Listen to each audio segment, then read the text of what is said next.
Look at this picture that Rachel Notley, the NDP Premier of Alberta, keeps using in her Bill 6 propaganda. That's the law that would unionize farms. It's a picture of 3 young farm girls. Who doesn't smile when they see that picture? There's an irony, though, because the central aspect of the NDP farm unionization bill is that it would ban those same farm girls from being farm girls. It would ban them from working on the farm, helping mom and dad, learning farm skills with the family, passing on traditions from one generation to the next. That's the effect of the law. It's not a side effect or an accident. It's actually the central purpose of the law, too. If you read the law, and I have, you can see my summary of its provisions by clicking here. If you read the law, you can see that every element of it has one goal: take families out of family farms, as in make it illegal for children to work with their parents. Because Bill 6 would ban child labor. That's what they would call a kid helping mom or dad milk the cows. The NDP would bring in minimum wage to the farm. So even a teenage son or daughter would have to be paid, no more volunteers allowed.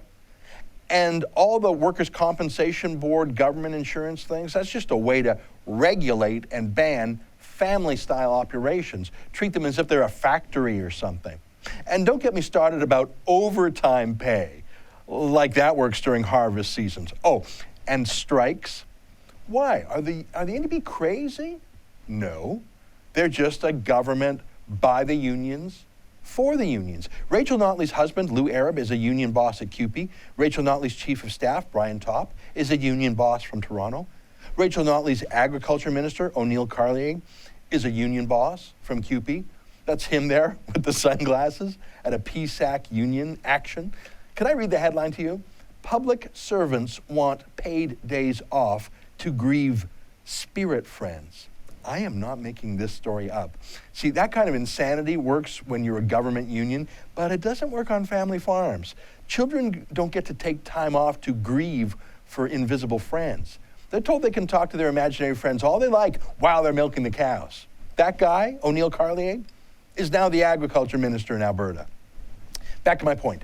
Eliminating families from farms is key to unions. If you're a union boss, you could never organize a family farm if the workers are the farmer's own family. You can't organize a farm if neighbors pitch in to help each other. So banning kids is the essential element of this law. It's not a side effect. Get the kids out of farming, get families out of farming, get neighbors out of farming so the unions can move in. Read the bill. There is no other way to understand it. Well, we did a poll on this central question, a poll paid for by you, our viewers, through your crowdfunding. Thank you for that. We asked this simple, central question, quote, do you think that the children of farmers should be prevented from working on the farm because of employment standard rules? Pretty simple. We hired the polling firm Torch, who surveyed 452 randomly selected Albertans with a margin of error of plus or minus 4.6%, 19 times out of 20. And the poll found that 64% of Albertans oppose preventing kids from working on their family farms. Only 12% of Albertans want to ban kids from working on farms.